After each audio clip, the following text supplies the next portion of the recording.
Lietuvos Raudonasis kryžius, žiniasklaida, policija, priešgaisrinė gelbėjimo tarnyba ir kiti neabejingi gegužės dieną susirinko į Lietuvos Raudonojo kryžiaus organizuotą žiniasklaidos popietę. Šią savaitę mes kartu su visu pasauliu švenčiame Raudonojo kryžiaus dieną. Ir šis judėjimas vienyje visam pasaulyje daugiau negu 16 milijonų savanorių, apjungia ir vienyje.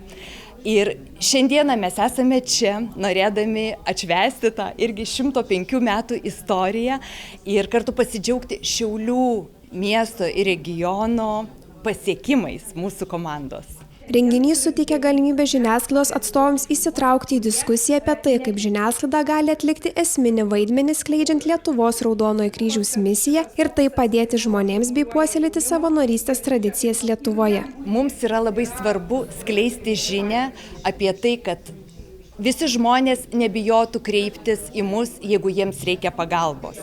Mes prašome dalintis žinią apie tai, kad kuo daugiau žmonių pajustų savanorystės galią.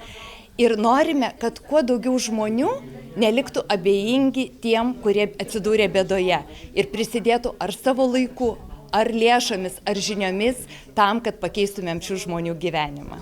Partnerystė su Raudonuoju kryžiumi džiaugiasi ir priešgaisrinė gelbėjimo tarnyba, dėkodami už šios organizacijos aktyvų vaidmenį visuomenėje. Ypatingai noriu pasakyti, kad Šiaulių priešgaisrinė gelbėjimo valdyba yra dėkinga už tai, kad Raudonasis kryžius tapo mūsų socialiniais partneriais, nes kaip parodė jau praktika, kad jau ne vieną ir ne du kartus naudojamės Raudonojo kryžio paslaugomis, tiek įgyvendinant žmonėms pagalbą gesinant gaisrus, jau po gaisrų, taipogi dalyvaujant valstybinėje lygiuose pratybos, ypatingai Raudonojo kryžiaus pareigūnai, darbuotojai labai atliko svarbų vaidmenį, todėl galiu pasidžiaugti tik tai ir padėkoti Raudonajam kryžiui, kad bendradarbiauja su priešgaisrinė gelbėjimo valdyba. Nuo šiol nutikus nelaimei, dėl kurios prireikė psichologinės humanitarinės pagalbos daiktais ar drabužiais, konsultacijos ir kryptingo nukreipimo, gyventojai kviečiami skambinti trumpuoju humanitarinės pagalbos numeriu 111. Unikalus humanitarinis numeris, kuris labai yra lengvai įsimenamas, tai yra 111.